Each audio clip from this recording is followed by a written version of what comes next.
Ano ba siya? Kanisa. Sila. Wala sa inyo mga tao. Pwede na ba? Ano? Friendly mo na to. Pwede na ba? Magkainit ako sila, pero friendly. Kasama tayo sir, kanay. Wala tayo magbase sa gitawag nga pinuhatan sa tao aron makabaton siya gitawag nga kuan justification kay sumala sa tong panalitan gani nga diskutan nato na nay usa ka devoted nga Catholic so sa 40 years then sa kinawian nga bayan sa kinabuhi matay siya nga wala na siya diha sa Catholic. Wala na.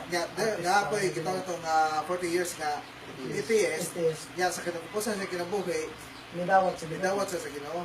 So how come nga sa unsa man kanang pasabot dai kanang so wala gyud dai magbase sa words na naluwas siya, di ba?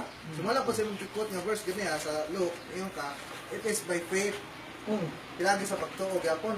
So ang tao dai ma-declare gyapon siya nga justify o na-declare siya nga justify o naluwas siya tungod kay pilagi siyang pagtuo dito sa Ginoo.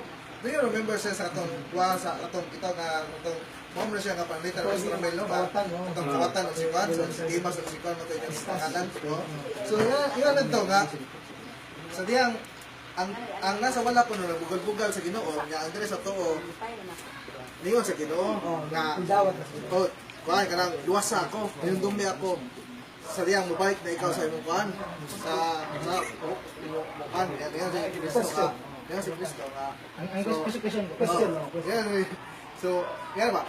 So, yan si Cristo nga karon dayon ubang kadako. So, ang question sir ba? So posible din maluwas ang tao dili kay pinasikat sa pinuhatan gani niya.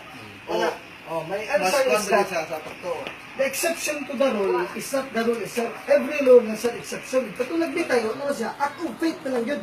1 Thessalonians 1:3, there is also what we call in theology. Buhat sa pagtuo, wala sa planning tense. Bilansang ng tao. So, exception to. Special cases to. Sa ilahan.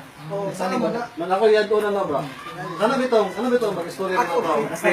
Faith para maluwas kunya words.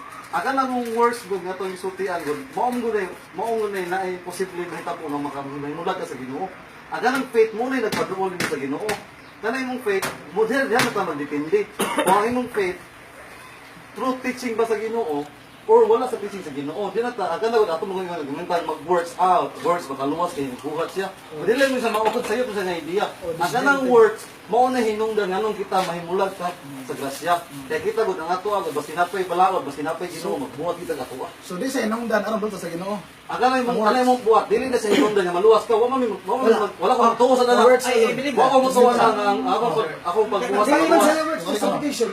I can explain even Sakto to ang very good. Lagi sa mo sir. Tingali ang sa view sa kwan. Hindi ko mag-rebut ha. I-present ako ang inyong view. Ibasa lang sa Jesus not by faith alone. Ang sa diyang nasud ka sa kanang infant baptism, nisud ka sa regeneration, mo na yung regeneration na ang kanang kuan, infant baptism. So pag sud nimo na mo na itawag initial justification. No, karon kanang initial justification nimo nga nabaton na nimo, imo nang i-maintain through sa faith nimo. Yes. Okay, i-maintain nimo sa true faith o good works. No, karon ang good works nimo kuno, dili na imuha. Sa Ginoo na, sa grace na sa Ginoo. Ano? Nakataak naman ka sa state of grace according sa Roman Catholic theology. So kana siya, mo na siya gitawag na ang katulang good works. Dito siya kanang ingon nga imuha to. Dahil naman ka sa state of grace, so kati mong good works, meritorious na to siya. Mukhaw ka to nga makasave ka. Nasud naman ka sa baptism, nasud naman ka sa state. Mo na yung view nila. Mo na yung view. So, ang akong explanation na sa inyo, kanina, wala dyan ko na misrepresent ninyo. Wala. Ako kita mag-present nga kung unsa yun yung view. Kung nandiyan ako inyong view. Sad. Time di Napasagad. Wala naman eh. Ribat kayo sa nakabay. Ako sa tapos siya. Kaya ang kung Last wala na pagid mo, parang mo, pwede mo ka mag-iwas tayo. Sige. Layo ko eh. Sipo pa naman. How I wish nga. Sa sunod. Parang so closing Like topic sa pito.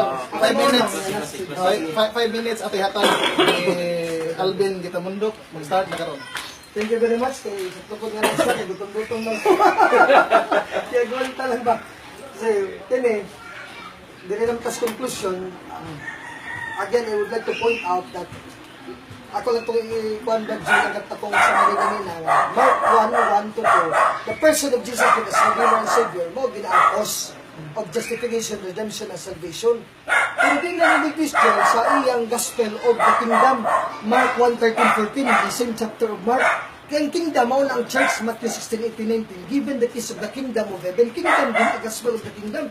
And the gospel of the kingdom, kaya nakasingarihan, nakasa pamilya sa Diyos, na yun ang laws, malaod teachings, panudlo, ng sacraments, mga buhat, kung saan ka para ma-apply ka na ito, mga benepisyo sa gibuhat ni Kristo ka na ito, mga sakramento.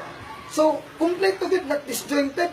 So, there is Old Testament, mo yung justification sa New, in a way nga si Christ yun actually na fully justified sa Old Testament people and the New. Sa Old, wala to sila gibuhat actually nga mag-justify silang gugalingon, kundi pinagi ni Kristo. Si Abraham, justify ito, in a sense, na he believed in God, pero nag-specific ba ito nga nakabalo sa Trinity? Wala. Pero, by not knowing that, hindi complete knowledge, pero nag-justify sa kaya, kaman sa Diyos niya, nga wala tayo ili, wala makompleto pag-ila, ibuhat man niya. Iya siya sa Ur of the Chaldees, at siya sa Kanaan, isakripisyo niya yung kinabay, o iklaro niya kagmaon, laris mo pa yung asawa kay waon sa laing mga hari, may gani, iuli, inahandok mga hari ang pasipatan, kay makasala sila. Kunya, i-offer niya kang isaat sa Diyos. Sa James 2:24-25, mo na ang gist of the Catholic faith, nga he was justified not only by faith, because James 2:24, if we read the Bible, only the crux of the matter in which Sungginis, for me, when he debated James White, kinigyud, and even Patrick Madrid, kinigyud ang core of the argument of the Roman Catholic concept, the gospel of salvation and grace. Kinagibutang diri sa James 2:24. Ingon diri, ye see them that by works a man is justified, but ang works done in a state of grace, atong faith that works to love, Galatians 5:6, man is justified by works, and not by faith alone. So, ang sola fide, pistos mo nun, nga litra po litra